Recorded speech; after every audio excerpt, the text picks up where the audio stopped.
For the past few years, Brexit has been high on the EU's agenda. In fact, to many in the EU, Brexit has been a burden and a major hindrance, taking up time and resources which could be spent on other important matters. But with the Brexit issue seemingly stabilising and the recent appointment of a new EU Commission, the EU seems ready to move on.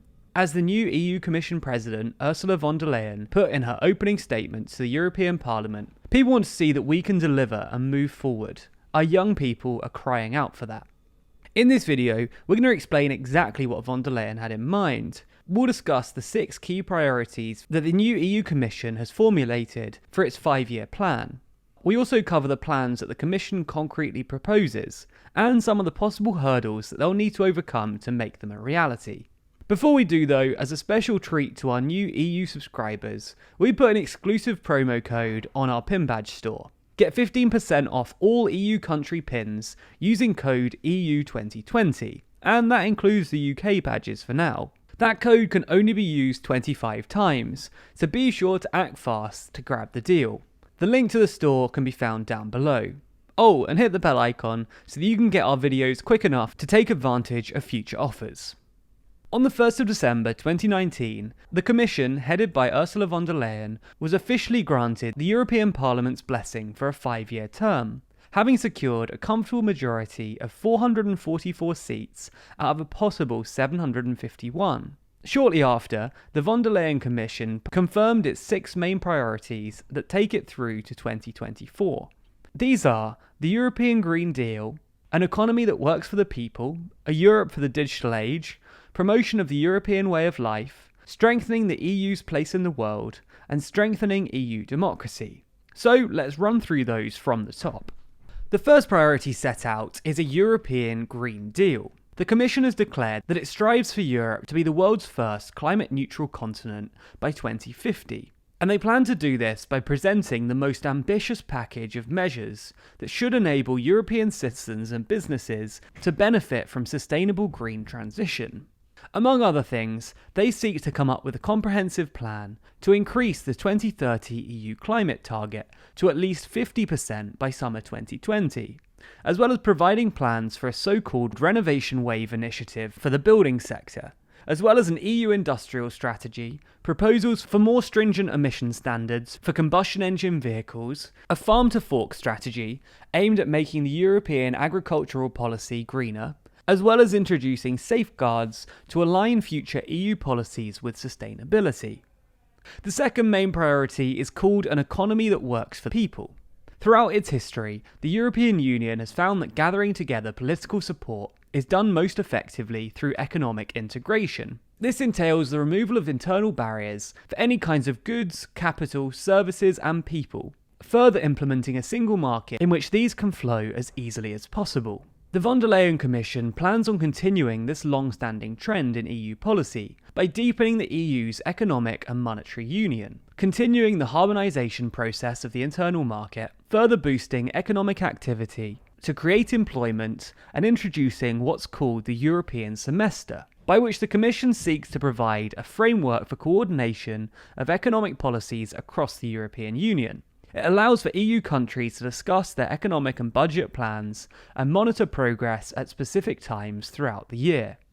The third priority is dubbed a Europe fit for the digital age. In 2018, the EU introduced the General Data Protection Regulation, more commonly known as GDPR. Since then, they've had the chance to monitor its effectiveness and receive feedback from experts, businesses and civil organisations. To that end, the EU Commission proposes to reform data protection by providing people with extended control over their data, as well as helping businesses to comply. Further, the Commission wants to gear up the EU's digital market by removing internal barriers, introducing 5G connections, and enhancing financial technology. The fourth priority the EU Commission has introduced is the promotion of the European way of life. This policy seems aimed at increasing EU citizens' awareness of what the EU does for them by expanding on fundamental rights, enhancing security, and tackling migration, among other things.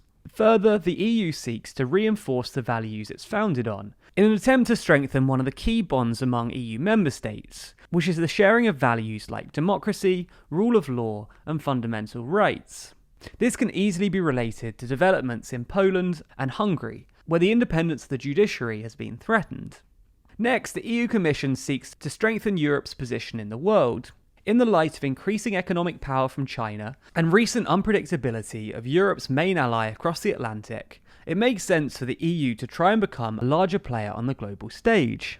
It seeks to increase its influence in the world by expanding on neighbourhood policy, development aid, civil protection, trade and security. If successful, the EU may be able to take up a key role in stabilising geopolitical tensions.